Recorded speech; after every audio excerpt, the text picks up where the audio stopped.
So I was tempted east. Before Northwestern, I'd been at University of Illinois. So it meant that I spent a really long time in Chicago. So I got this offer from, City University of New York, the CUNY Graduate Center. So I figured, as you get sort of more senior in the profession, you get fewer offers. So I figured I may not have a chance to move again. So why don't I sort of, take this one up? So I've, been sort of, adjusting to the Big Apple ever since. Sounds great. Sounds great. What are some of your recent projects that you're working on now? Sure. The most recent completed one is an essay collection that came out last year.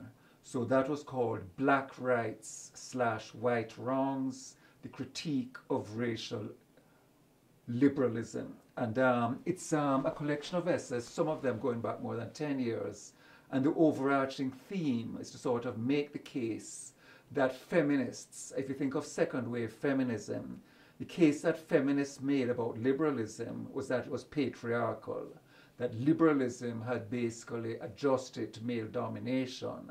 So it then meant that, all the sort of crucial concepts in terms of rights and freedoms and so forth, they were sort of shaped by male privilege.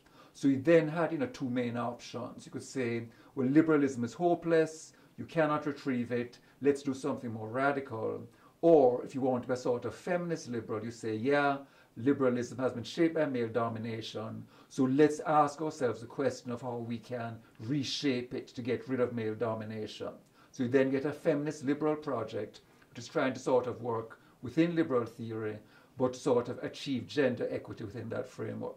So if you sort of think of that as a kind of model, I'm trying to do something comparable in terms of race. So the argument is that liberalism has been racialized. So it's not just patriarchal, it's also racial.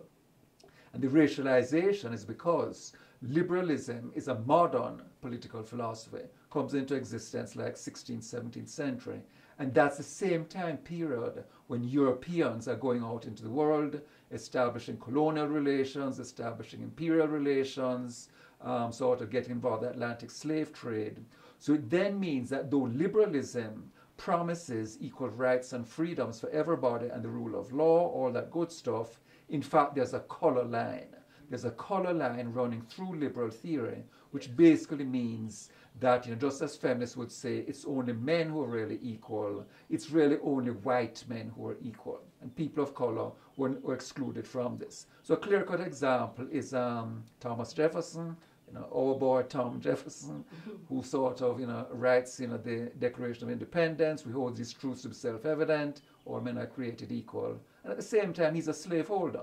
So isn't that a bit of a contradiction? If all men are equal, then how come you're holding slaves? It's because liberalism doesn't extend to people of color. So it's, all men are created equal. That's all white men. So it means a different set of rules to people of color. So if you sort of take that as a framework, then what I'm asking is, can we follow the sort of feminist liberal example and ask the question, how do you rethink liberal theory to sort of make it genuinely racially inclusive? Now today, of course, no one is going to say it's only white men created equal. Well, I mean, apart from the fringe, who of course are getting more towards the mainstream, the white neo-nationalist guys. But in the sort of period leading up to that, especially under our black president, the idea was the U.S. is just transcended race. We're not a post-racial epoch. So overt racism, the claim was that you not going to sort of find that in the same way. So the question then is liberalism still racialized in a more subtle way? And I would claim that it is. So this book then, Black Rights, White Wrongs, The Critique of Racial Liberalism, is basically sort of going through different ways that liberalism is still racialized and then saying, here's what we need to do to de-racialize it, to make liberalism a genuinely racially inclusive political philosophy. Well, I think it's really critical because, as I don't have to tell you, racism, which used to be sort of dog whistle racism, coded racism, we're now past that. We're now back to an epoch of overt racism.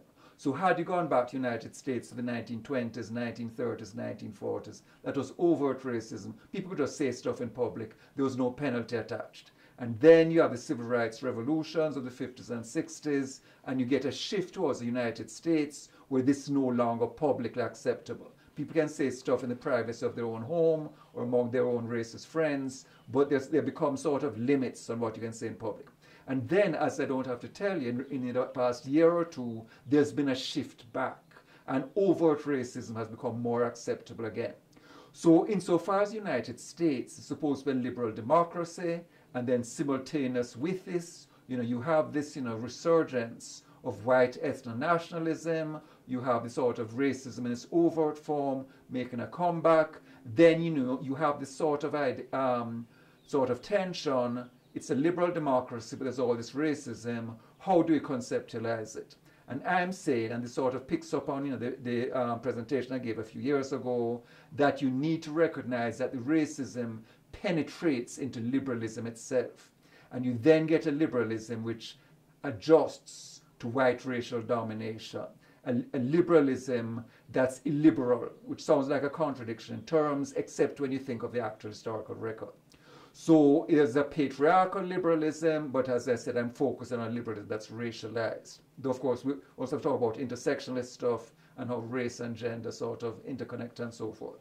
So at this particular time period, it's really important because if you think, for example, of the relation between liberalism and the law, if you think of where the Supreme Court is going to be headed, with the Republicans' successful sabotage of the Democratic nominee, and sort of having their own person come in instead, this is going to be a right tilt. It's already right tilted. It's going to be tilted even further to the right. And that's going to sort of set the national agenda for decades to come in terms of what kind of laws are passed, in terms of issues of discrimination, affirmative action, all those things. They're going to be basically subjected to a Supreme Court which is operating, I would claim, with a liberalism that's racialized, a liberalism that does not take into full account the history of racial oppression of people of color and the need for racial justice. So this is a sort of central theme.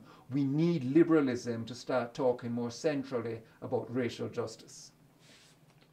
Well, what I'd say is that because I'm not an American, I'm from Jamaica originally, and what I would say is that it comes out of the experience of learning about the Black American experience. Because of course, in Jamaica, which is very close to the United States, you're very exposed to U.S. culture, U.S. comics, U.S. TV shows, U.S. movies. It's a largely black country, so of course people know about the history of racism, but it's not the same as actually coming here and living here and experiencing it and sort of acquainting yourself with the history.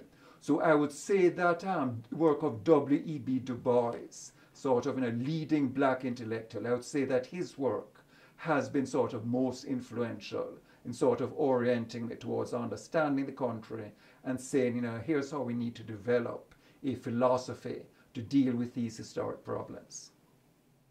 What I would like the takeaway to be is for all Americans, white Americans and people of color, to ask themselves, do we want to live in a country which is a country of continuing racial inequality and racial injustice, or do we want to work towards a better United States which will be one of racial equality and racial justice? And if, as I hope, the answer is you do want to live in a United States which lives up to the aspirations of we hold these truths to be self-evident, all people are created equal, what are you doing in your personal life to help bring about a more racially just United States? So just ask yourself, reflect on your daily practices. What are you doing as an individual? I mean, people have radically different degrees of power. Some people are in positions of authority. They're in a high place in the government or whatever. Other people are just ordinary working folks. But, all of us can do something within our own sphere